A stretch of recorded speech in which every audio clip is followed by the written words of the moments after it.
ever seen a rook get so claustrophobic it basically gives up on life? Welcome to a chess masterclass where the pieces have more attitude than a grandmaster on a winning streak. In today's animated breakdown of the Chess Tom Daily Puzzle from March 29, 2026, appropriately titled No Ranks, No Files, we explore one of the most diabolical ways to trap a heavy piece in an open endgame. Alright boys, I'm tired of being a foot soldier. I'm going for the promotion. See you at the finish line. Wait, if you move to f6, you're leaving me completely exposed to that scary black rook. Relax, big guy. Fortune favors the bold, and I'm feeling very bold today. Look at me. I'm practically a queen already. I can smell the perfume and the royal taxes. Oh, put a sock in it, Tiny. I'm coming over there to squash your royal dreams myself. I'm at d6 now. One more step and I'm making a paperweight out of that pawn. Excuse me, Mr. Black King, you're breathing on my subjects. I think it's time I stepped up. Your Majesty, thank you.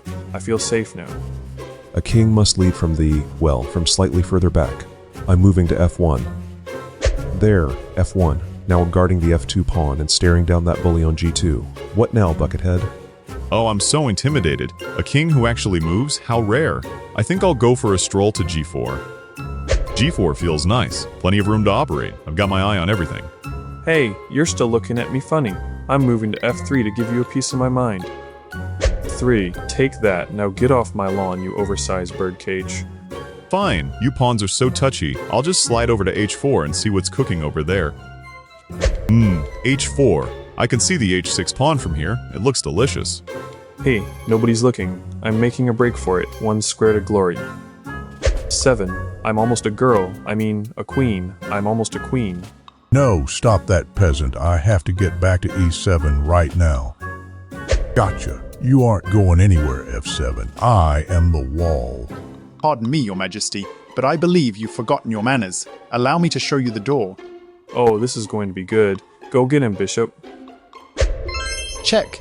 At g5, I'm not just insulting the king. I'm looking right through him at that poor rook on h4. Fine. I'll take the stupid pawn. I hope you're happy.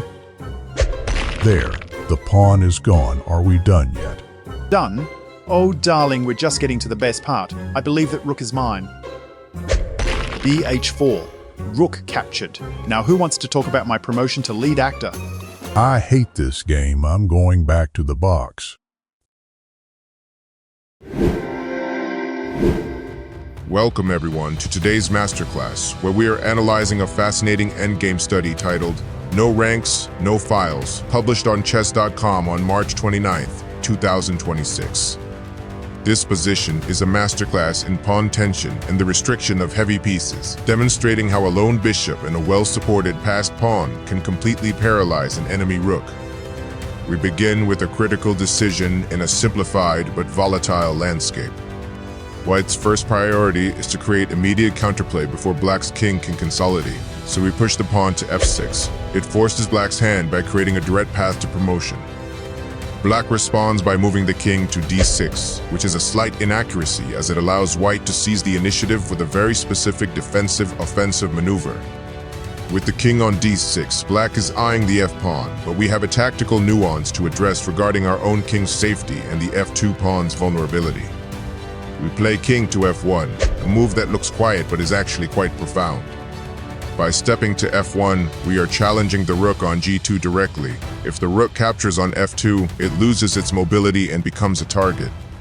Black recognizes the danger and slides the rook to g4, attempting to stay active and perhaps swing over to the kingside files.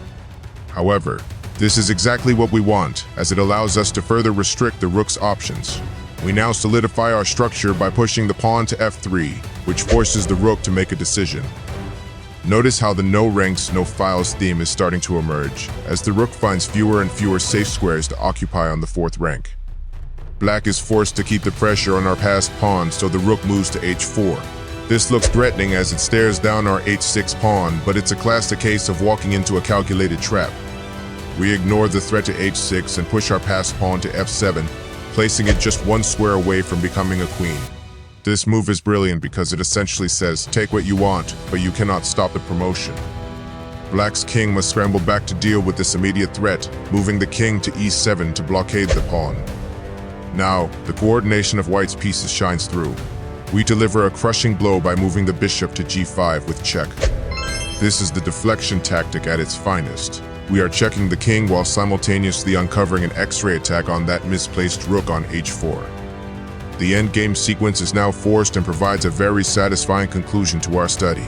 Black has no choice but to eliminate the immediate promotion threat, so the king takes the pawn on f7.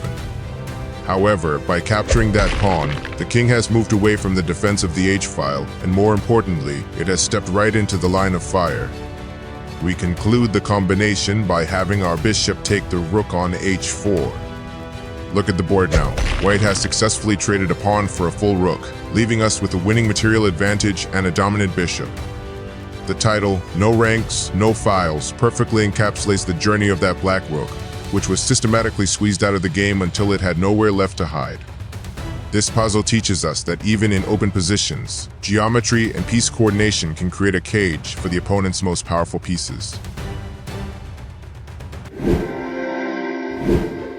If you love animated chess, funny chess commentary, and deep strategy, make sure to hit those buttons. Subscribe for daily puzzle solutions and hilarious piece banter. Like if you've ever accidentally trapped your own rook. Comment below, what's the most embarrassing way you've ever lost a piece?